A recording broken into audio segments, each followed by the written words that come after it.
Has narcissistic and emotional abuse taken a huge toll on your marriage and on your individual functioning?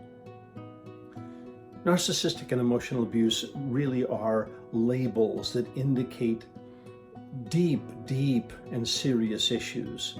Blame shifting, control, power and control issues, crazy making. Done over a long period of time, this takes a tremendous toll on the victims. We've designed a program called The Core that focuses on getting the care that these men need. It's led by a trained coach.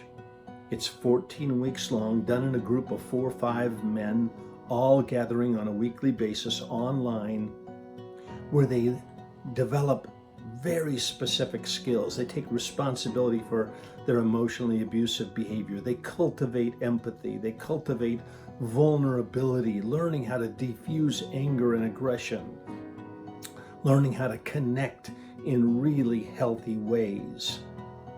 So if you're someone who needs this kind of a program, the Core is here, ready and available to help you.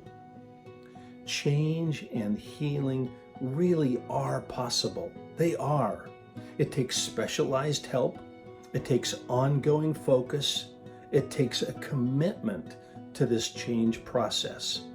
But if you will do that, change and healing really are possible. Give our office a call and sign up for the Core and begin your healing journey. Thank you. We look forward to working with you.